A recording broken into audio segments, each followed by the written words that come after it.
Welcome to episode 178 of Broad Street Hustle. I'm your host, Tommy Nanny, bringing you kind of a light show as we wind down the baseball season, obviously over for the Phils. We ramp up on basketball, and we're kind of, week 8 of the NFL season, so the old midway point of the NFL, but unfortunately there's, I don't know, 2 more weeks? I don't even know anymore, so 17 games. So we'll recap the Eagles, preview the Eagles, and then run into our picks.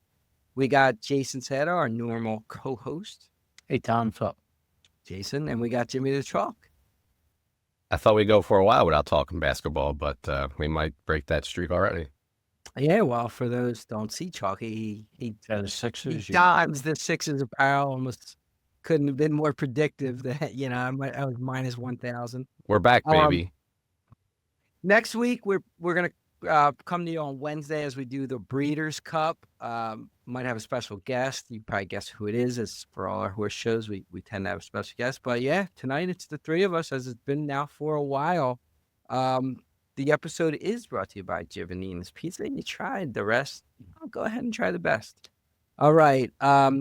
Before we get into a recap of the Eagles-Minnesota game, quick, we'll go around. World Series is looking like Dodgers and Blue Jays. I remember seeing the odds. Blue Jays were like plus 185. I forget the vig what the Dodgers were about, around that. Jason, what do you think? Is this a Dodgers series, or can you see it being kind of close? Yeah, I kind of think the Dodgers are a super team. Unfortunately, I kind of equate it a little bit to when the Sixers ran into the Lakers in 2001. I kind of think the Phillies ran into the Dodgers this year.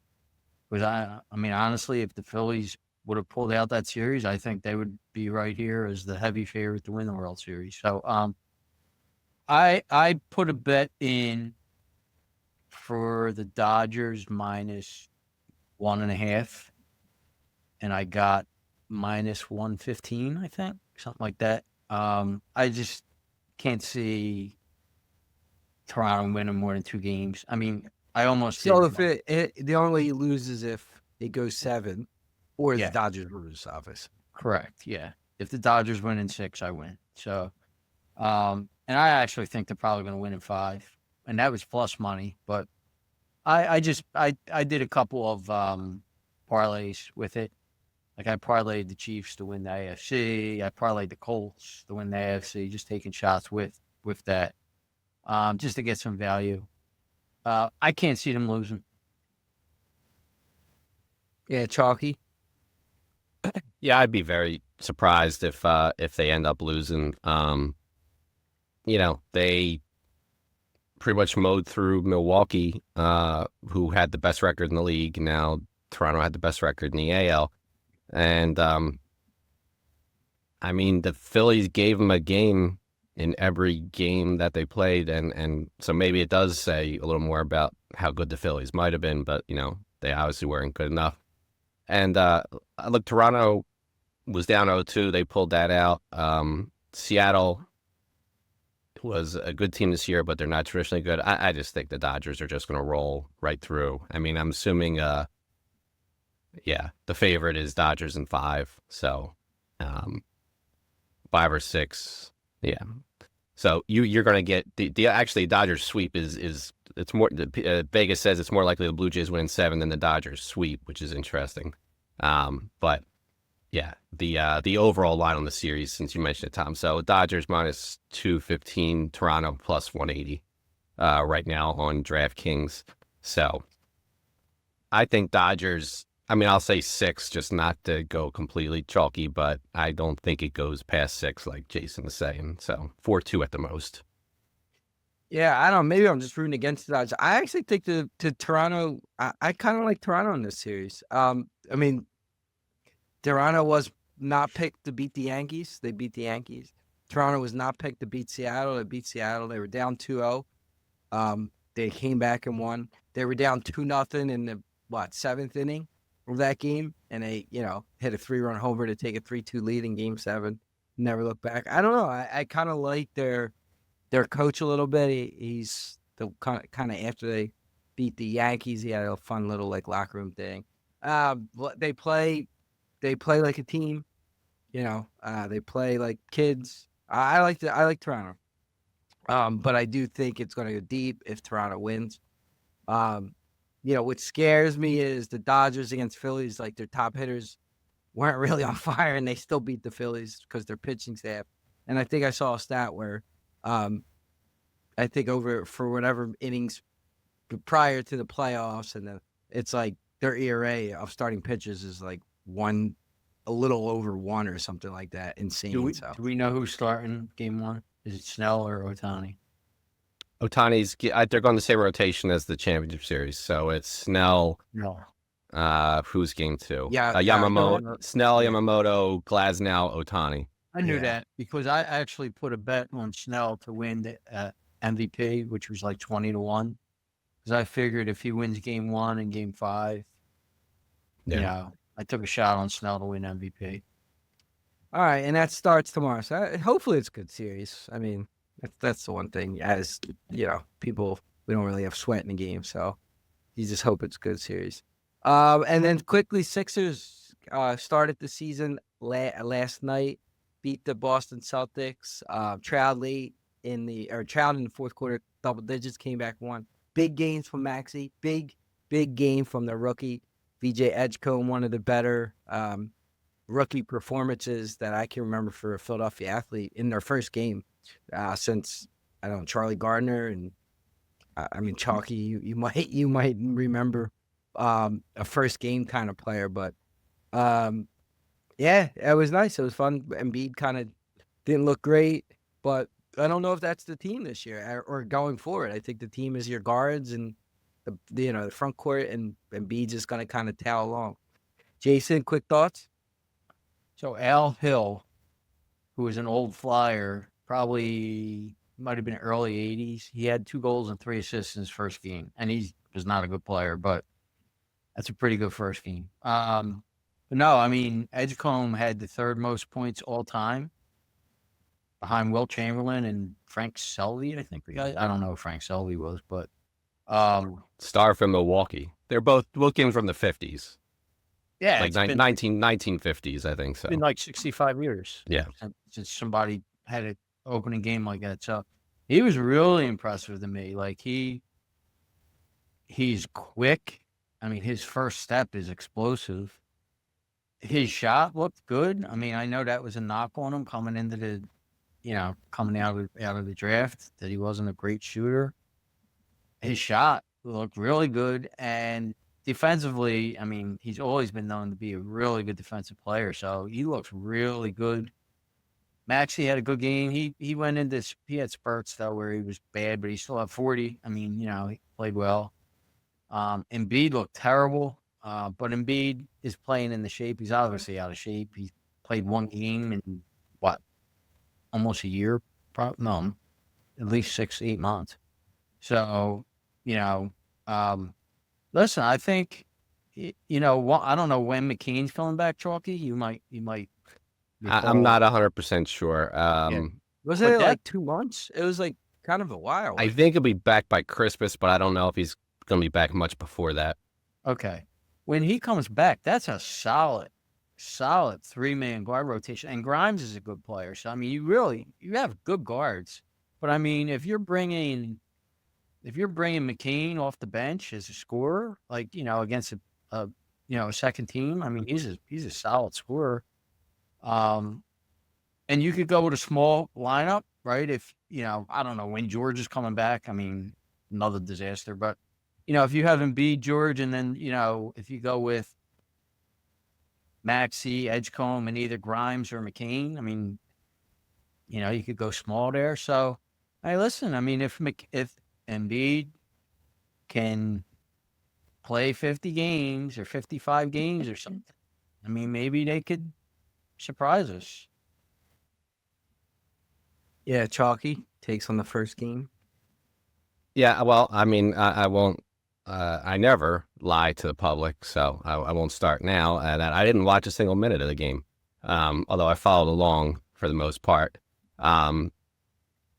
Yeah, you pulled out Charlie Garner. I wouldn't have came up with that one. So kudos to you on that. So the other Sixer performers, Iverson at third in his debut, and then the long forgotten Michael Carter Williams put up 22, 12, 7, and 9 against LeBron and the defending champion Heat in his rookie debut. But not much else in Philadelphia history that I can think of that would kind of rival the game Edgecombe had last night. Look, I mean, Maxey was your focus of the offense last night, pretty much, right? And he went 7 and 9 from deep and put up 40 points or whatever. And you got I'm forgetting the guy's name now. He started, I think, last night, but he's normally a bench Barlow? player. Yeah, Barlow. Dominic Barlow. I was going to ask who heard of Dominic Barlow before last night's game. You know, so Yeah. I mean, I think I said this way back when I was being somewhat facetious, but like, there's an element of seriousness to it. Like, if you can get some level of decent production, I'm not talking about all NBA production from Embiid and George, which is a lot to ask for. Who else in the East is going to be a beast this year? Like, Tatum might be back by the end of the regular season, but Boston has other issues. They got rid of the two guys that really put them over the top in Holiday and Porzingis. They're gone. The Knicks, I don't completely buy. Indiana's down their best player. Can Cleveland actually do something in the playoffs this year?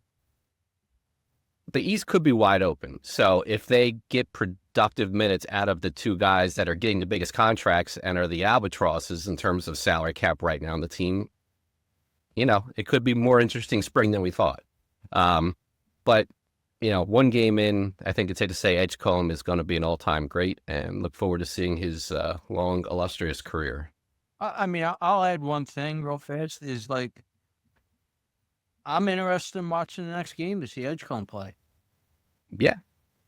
Right? I mean, I would have watched the game probably had I not had another commitment, but Saturday, yeah. I mean, there's nothing else lined up right now. I'll probably flip between that and the World Series. Phillies. The Sixers are benefiting from, like, there's nothing on, right? I mean, last night, Oh, for sure. there was nothing on. yeah. Because I had no intentions of watching the Sixers play. My wife wasn't home. So I was sitting there and I said, well, it's either Sopranos reruns or the Sixers. So I threw on the Sixers. And I caught myself being interested. I mean, I kind of got caught up into it because of Edgecombe and Maxey. So yeah, I agree, Jason. I mean, I'm what looked like kind of going to be a lost year. You never know. I mean, maybe this is the year the year they actually get past the second round because of, you know, the East not being strong and not relying on the Embiids as much. They have a fairly soft schedule to start. Like, while Embiid maybe gets things figured out, wherever. I mean, coming up, you got Charlotte, Orlando is a playoff team, Washington, Boston, Brooklyn, Chicago, Cleveland, Toronto, Detroit, Boston again, Detroit. LA looked terrible last night, the Clippers. Like, that's the next month of games. Like, the Sixers might be dogs too, but there's one or two good teams in that group that I just mentioned. Well, I think the one team that you mentioned who I do like, and I think we both liked them last year, is I think Orlando is legit now. I think they were. I wasn't counting them as one of the dogs, but if you go legit, or like they maybe win the East, legit. Yeah. Yeah. But them in Cleveland right now of that group are, you know, LA probably won't be as bad as they looked last night, but yeah.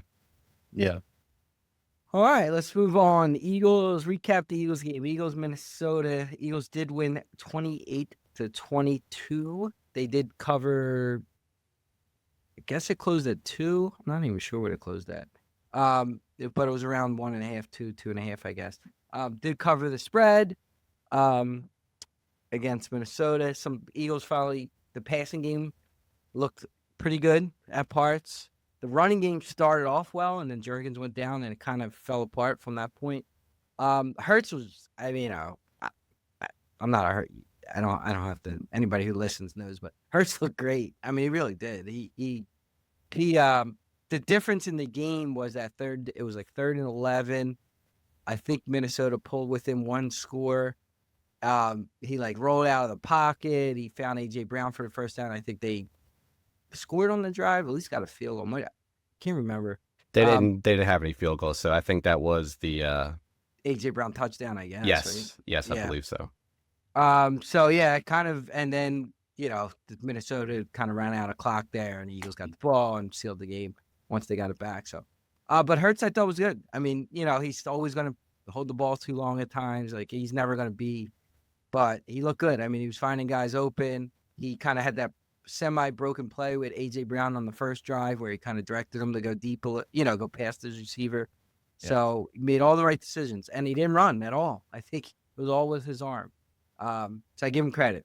Eagles did pull it out 28-22. Jason, recap.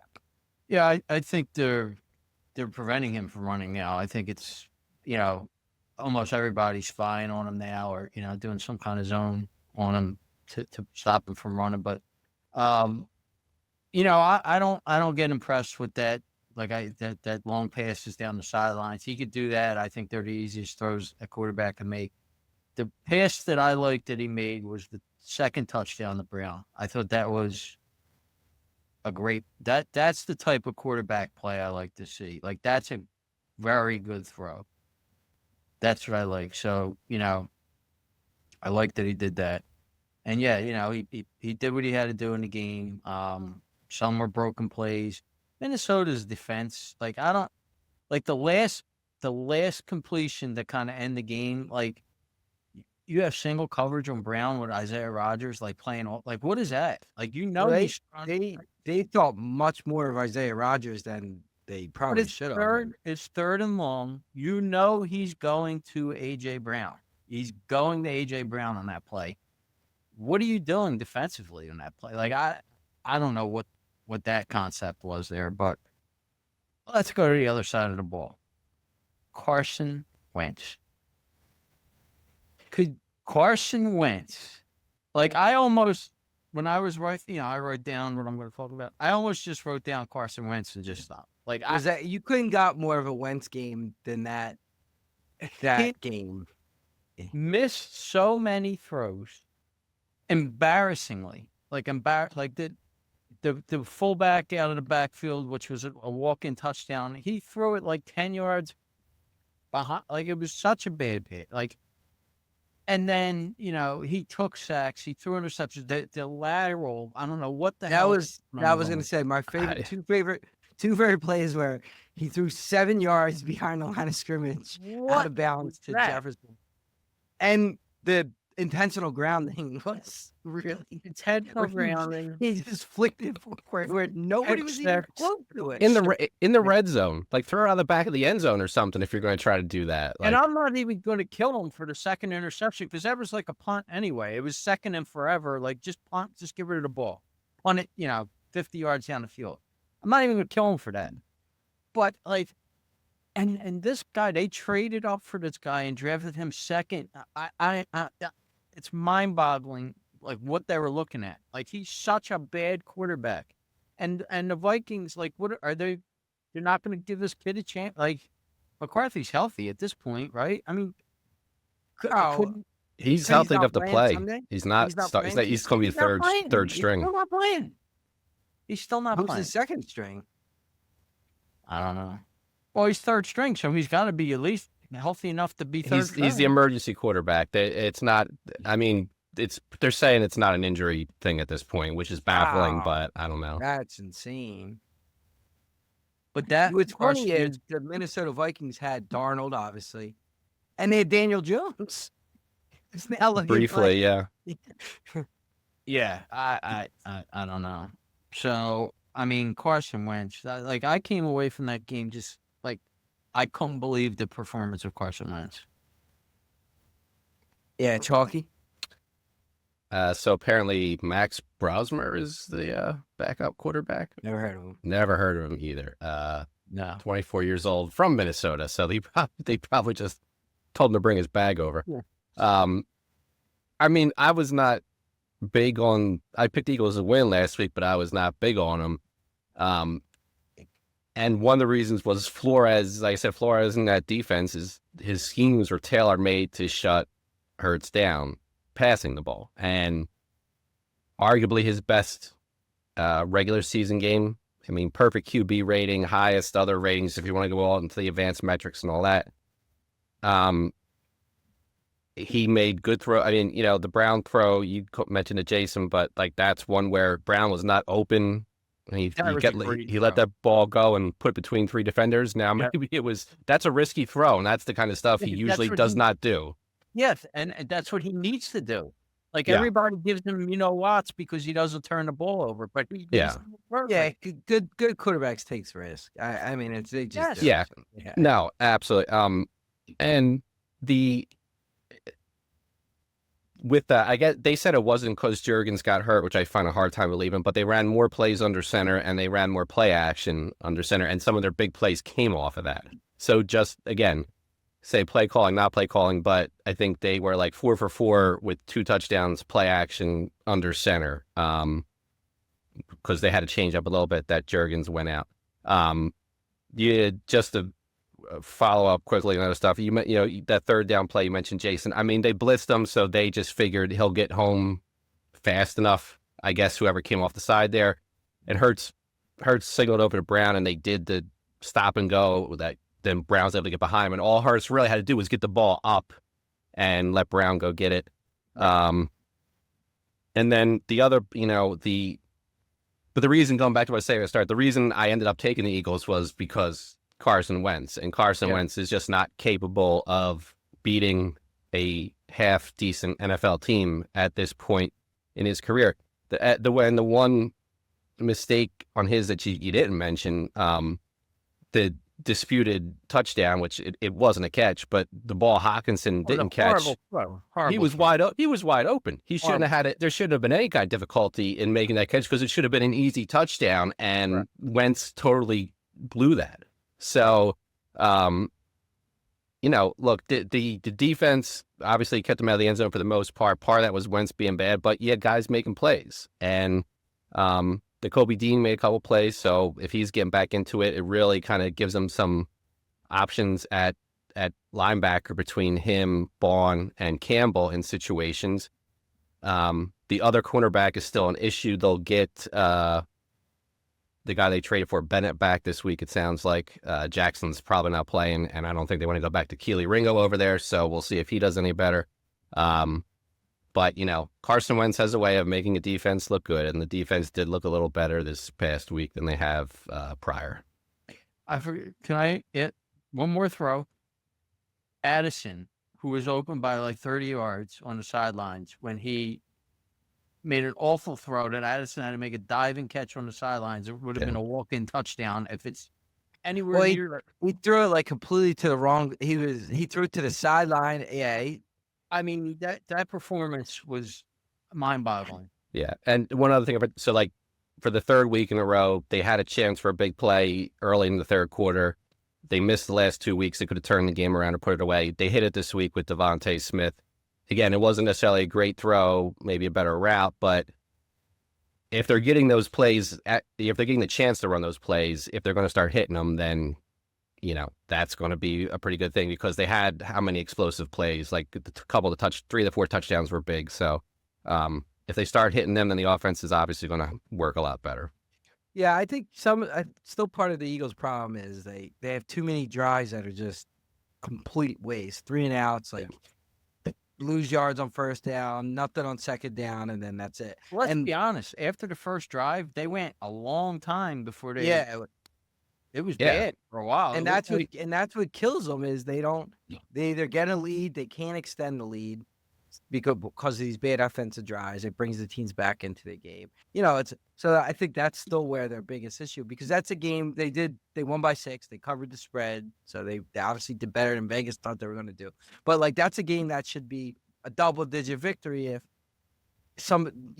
like Jason said, those spurts where they just had no offense just turn into, even if they move the ball and kick a 58-yard field goal like everybody else does, you're picking up 3 points. They just have these 3 and outs, and then the defense is right back on the field, and that's where you start to see. Yeah. So that they're still struggling, and part of that is because they can't run the ball with any consistency, or when they do, not only can they're losing 2 yards, and now it's second and 12, and it's like predictable throw and something. So Still something they got to work on. So that leads us into Eagles Giants. So Eagles Giants, Eagles are 7.5-point favorite. Over under is 43.5. Giants, who had a historic collapse in that game, to lose to the Broncos. Kind of still playing strong, playing hard, look like a better team than they have in years past, but obviously blew it. But Jason, how do you see this game playing out? Yeah, I mean, let's go back to that game last week. I just couldn't believe what I was watching. It was malpractice for the coach to lose that game. Just total malpractice. Like he's going for 2 early, like to try to make the score 20. I mean, he's a bad coach. Like, He's a bad coach. Yeah, why? I don't. He should have got fired after the game. They should have just said, "You lose a game like that, you can't be around anymore." Like that. I'm not going to blame Jackson Dart. He's a young kid. He's got him throwing passes late in the game. But anyway, so let's get to this week. Yeah, it's a revenge game. Honestly, they got their ass kicked a couple weeks ago. So, it's definitely a revenge game. And I think they're going to win. I'm just not convinced on this Eagles team. I'm sorry. I'm not convinced on them. I mean, a play here and there by Minnesota last week, and guess what? They might have lost that game, right? If Carson Wentz wasn't atrocious, who knows? I don't like the Jurgens is probably not going to play, right? That Toth, I mean, he can't play. Like, he's a big issue. Seems like Dickerson's going to play. A.J. Brown? Does anybody know if he's playing? He hasn't practiced. He did not practice today. So it's far from guaranteed. McLean said today that he's trending toward playing, but they also opened whatever the 3-week window for a receiver that they had on IR, I think. So it's not 100%, or else they wouldn't have started the clock on that. So there's a chance he does not play. I mean, that's a problem if you don't play. Yeah. Now, I mean, if you want to look then versus now, obviously Carter didn't play in that game. Mitchell got hurt. Dickerson didn't. Did he not play or did he got hurt? He didn't play, right? Dickerson went out early, I think. Okay, so whatever. So obviously, I think Dickerson's back, but Dickerson should be fine to go. Dickerson might actually wind up playing center if Jurgens is out. Well, they were making Toth was taking snaps at center today. I think you might see Dickinson at center, and then Johnson at right guard. Well, they re-signed. Didn't they sign Sewell Pettit? What's that guy's name? They signed him to the practice squad, Sewell Pettit. Yeah. Yeah, and then they got another center. So I don't know what they might mix and match, but the difference is they're also prepared for it versus throwing Toth in the middle of the game. Yeah. I mean that's a big difference. So I got them winning. I mean, I'm teetering on if they're going to cover or not. I have a 23-17. Yeah, look, for me, the biggest thing is, Giants have some talent on defense. Defensive line, for sure, they got a lot of talent. Offensive line's questionable. Dart got some talent. The running backs got talent. They don't have no receivers, but they play exceptionally hard, and that comes from the running back and their quarterback. They play exceptionally hard. The Eagles weren't prepared for how hard they were going to play 2 weeks ago. And I don't think Denver was prepared for how hard the Giants were going to play 2 weeks ago, last week. And, eventually they, like Jason said, caught up to them. Dable made a lot of mistakes.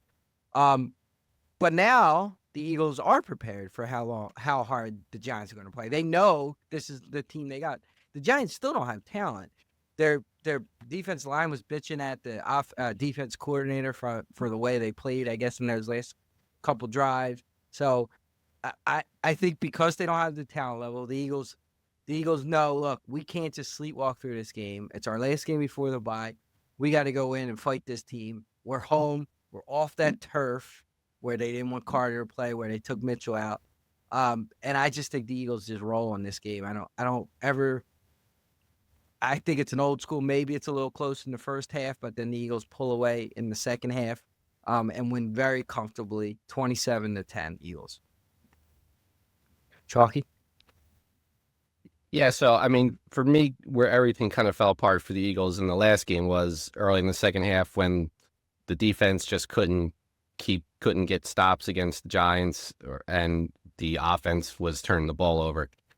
I think, you know, going into this game, having, Mitchell for the whole game, you're going to assume having Carter, and hopefully a better cornerback too on the other side, which not going to be great, but better than what was there.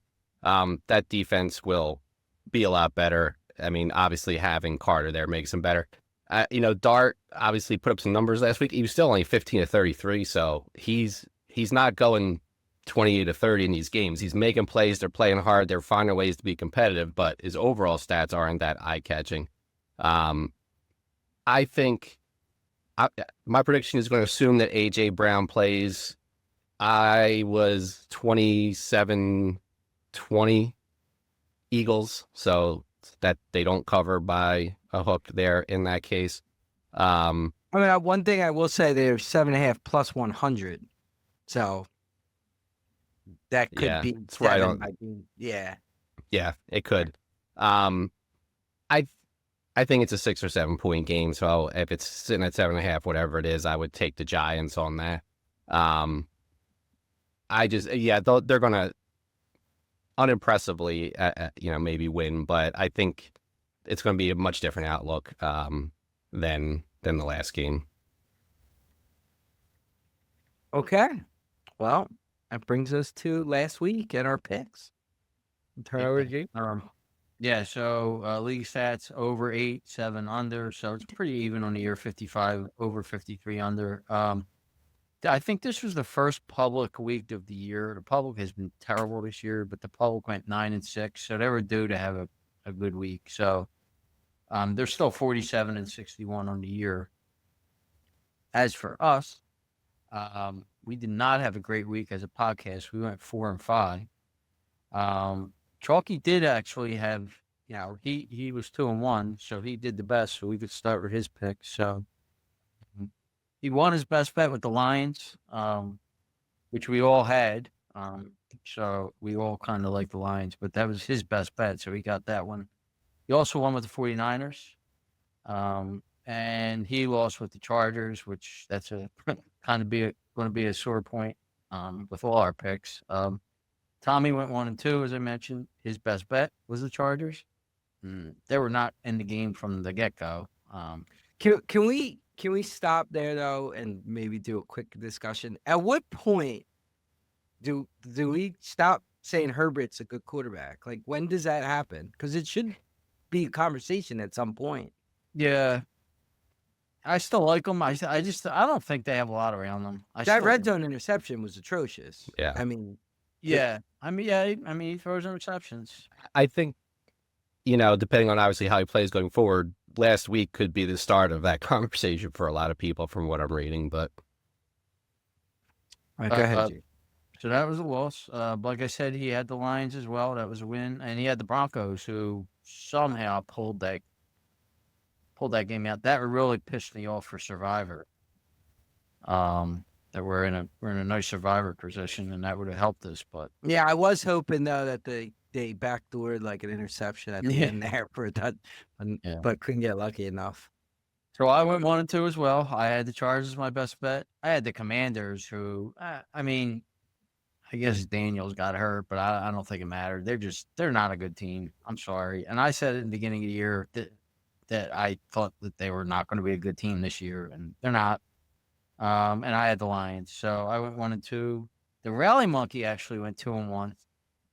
His best bet also was the Chargers, so that was not good. But he had the Chiefs and he had the Patriots. So, on the year, Tommy. Now, mind you, he also had the Steelers, but since the game was started, we couldn't take that as a wager, so he lucked out a little bit. Didn't he also have a team that didn't play, like a team that didn't actually play? Yeah, he had the Ravens beating the Bucks, who I don't even know if they play each other this year. It's not this week, I can tell you that much. I don't know, but we could start with. Tommy and I are both 13-8. I'll go in order. I'm 13-8. I'm profit of $405, 62% win. 19% ROI. Tommy's also 13-8, sorry. $380 profit, 62% win, 18% ROI. Chalky, you're now 9-12. Loss of $395, 43% win, minus 19% ROI. The Rally Monkey's 9-12 on the year. So Chalky, you're still head to head. Still tied with the Rally Monkey. Oh, we're gonna battle it this week. You'll find out in a minute. Okay. So the total pod without the Rally Monkey, we're still 35-28, profit of $390, 56% win, 6.2% ROI. Our best bets for the year, Tommy and I are both 5-2, Chalky are 2-5. Lifetime, I'm 34-24, 59%. Tommy's 32-24, 57%. Chalky are 28, 32, 47%. Meeker, can't forget him, 23-28, 45%. And lifetime without Meeker, our best bets are 94-80 for 54%. Do have to mention that I do track when Tommy and I have the same picks. Where our best bets are now 12-5 since we lost, so we're still 71%. But overall, when we have the same pick, we're 27-14, 66%. And then lifetime, I'm 103-76, profit of $1,760, 58% win, 10% ROI. Tommy's 87-82, loss of $79, 51% win, just about slightly under even ROI. Chalky's 89-91, loss of $850 or $951 or $800. I don't know, close. 49% win, minus 5% ROI. Meeker, 72-81, loss of $1,598, 47% win, minus 10% ROI. Without Meeker, the pod is 279, 249, $730 profit, 53% win, and I don't have the ROI, but it's positive. All right. Well, it's time for picks. So we've been doing alphabetical. This week we're going to do randomized. Pick a number. Take a number 1 to 10. Closest is going to go first. Jason, number 1 to 10. 3. Chalky, number 1 to 10. Closest. 67. Now, come on, play for real now. It's fair. It's only 6. fair. It was 7. So actually, Yeah. Chalky, There you go go. first. Exactly. All right, my best bet this week is going to be Denver minus 3.5 against the Cowboys. That's minus 105. You and I are fine. Our record's pretty good That's too. true. All right. Second pick is going to be Houston minus 1.5 against the 49ers. That's minus 110. And my third pick is going to be Green Bay minus 3 against the Steelers. That is minus 105. Wait, what was the Texans?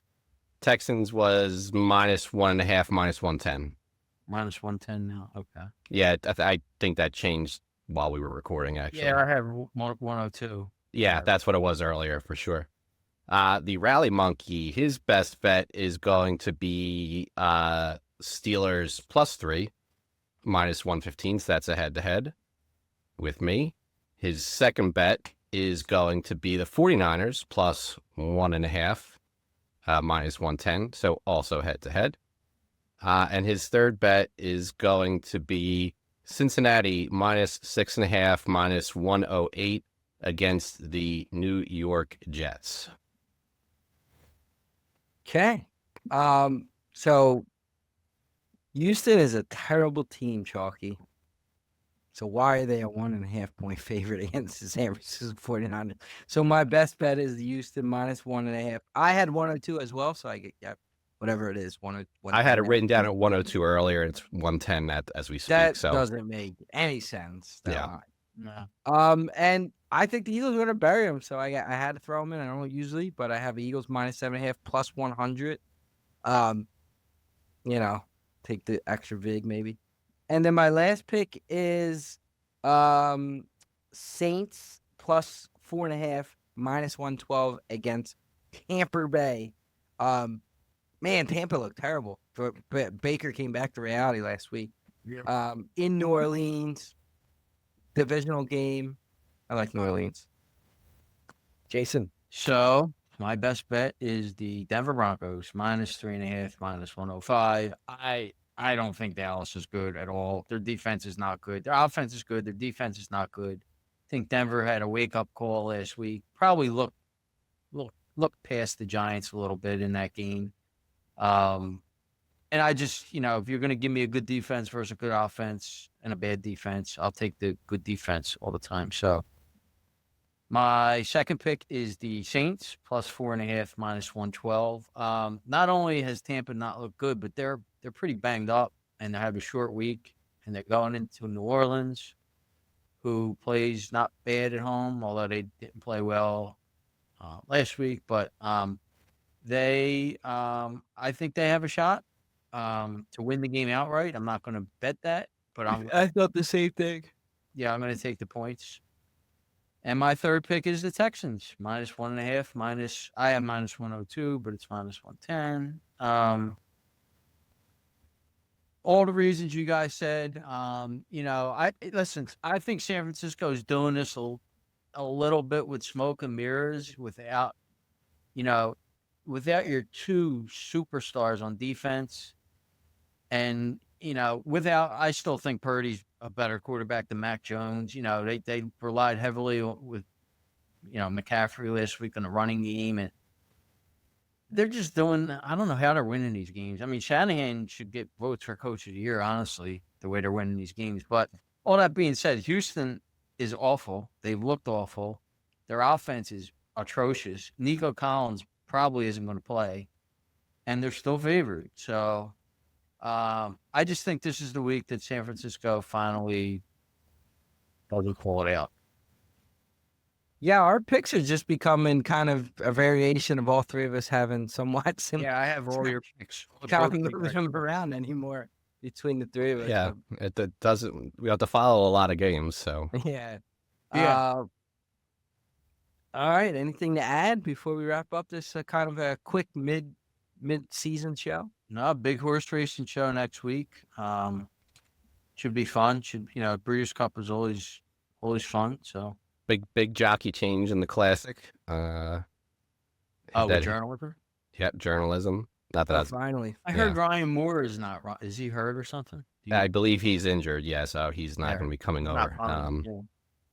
Yeah. Oh, another thing, as a sucker for nostalgia, it was nice to hear the NBA on NBC theme song again the other night, and that was a pretty good game. The Thunder versus the Rockets. So. Yeah, I saw. I didn't realize that. I saw that they came back to NBC. I do have one thing to say about the NBA is, have you guys seen Wembanyama? I mean, that kid. I saw some of the highlights after just watching, reading about people like live tweeting the game, and it's like he's doing reverse dunks, and it looks like his feet don't leave the floor. Like I'm going to toot my horn here. His wingspan is ridiculous. He's just. I have an 18-1 bet for him to win MVP. He's now down to like 250 or something. If he's the one game. He looks like us playing on a 6-foot net, the way he was moving around like in the net. And then, well, I did the bet during the summer, so I don't know what he was before that game, but yeah, right. He played 29 minutes too and had those stats. That's all. That's all he played. Let me see. I don't think there's gonna be a lot of NBA prop bets down for a while. I think. But I'm just looking here for awards. Okay, MVP. Wembanyama is now 3-1 to be MVP. 18-1, I have him. Yeah. And they now have the parentheses that says all bets are action in case you bet somebody that gets locked up by the feds between now and the end of the season. Yeah, right. So I don't think there was a lot of scary Terry bets, but some people might have bet Chauncey for Coach of the Year, and they're out of luck. Yeah. So stupid. All right. Episode 178 brought you down. Hustle. Have a great night.